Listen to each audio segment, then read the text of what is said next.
Following the devastating attacks between Israel and Gaza, Canada's foreign policy account tweeted this out. Canada condemns the barrage of rocket attacks from Gaza into Israel by Hamas and other terrorist groups, which have killed and injured civilians. This indiscriminate targeting of civilians is not acceptable. We call for an immediate end to this violence. Now, I've purposely given you no other information up to this point because I want you to read this tweet and form a mental image. When you see this tweet, what do you think? So it says, Gaza, barrage of rocket attacks from Gaza into Israel by Hamas and other terrorist groups, which have killed and injured civilians. I mean, just reading this tweet, you think, well, Gaza equals bad, Israel equals good. Gaza is just attacking Israel, and why are they doing that? There's just a bunch of terrorists over there. Yeah, that's not actually the full story. So here's what actually happened.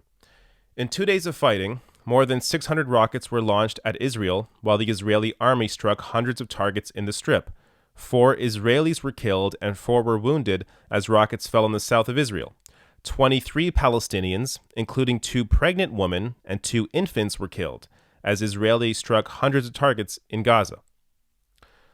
So, Canada's official foreign policy account purposely did not give you all of the information because they only want you to support one side.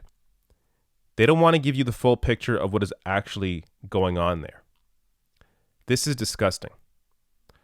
Now, of course, Israel denied killing the pregnant mother and infant, saying that instead it wasn't them. No, it was a misfiring of a Palestinian rocket. Yeah, how convenient. It just so happens that the pregnant mother and her child, that wasn't us. No, it was the Palestinians. They killed themselves. They've lied before about murders. This wouldn't be the first time. So, on top of all of this, Netanyahu now is pledging massive strikes in Gaza as the death toll rises. And still, Canada's foreign policy account, nothing. Nothing about those deaths. Nothing about what Netanyahu said about planning for massive strikes. Nothing at all. And this is a pattern. So back on March 30th, reported by Reuters, 4 Palestinians were killed on Saturday, Gaza medical officials said. 3 were 17-year-olds shot dead by Israeli troops while protesting.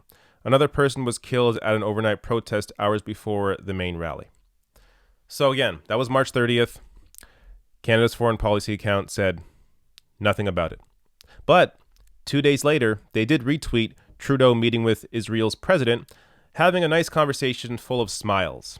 And on that same day, they also retweeted this one with Canada's Governor General, where Canada remains a great friend of Israel, just 2 days after Israeli forces murdered 4 Palestinians.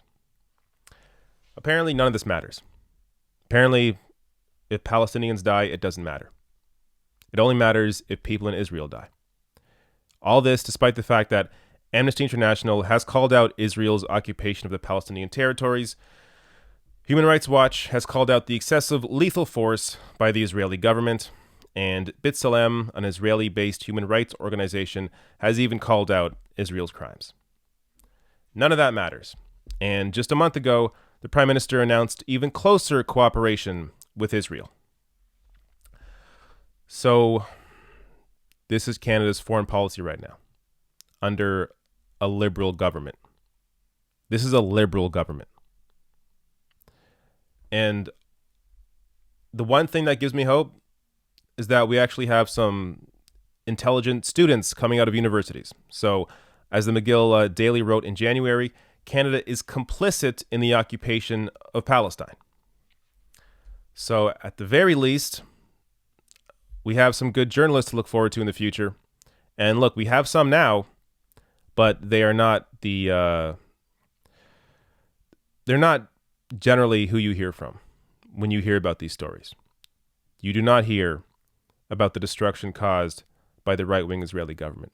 You only hear about deaths when Gaza causes them, when Palestinians in Gaza launch rockets. That's a big issue. Canada Foreign Policy account makes a big deal out of it. But the occupation of the Palestinians doesn't matter. Netanyahu calling for massive damage Doesn't matter. Over 20 Palestinians dead, including 2 pregnant women and children. All of it doesn't matter.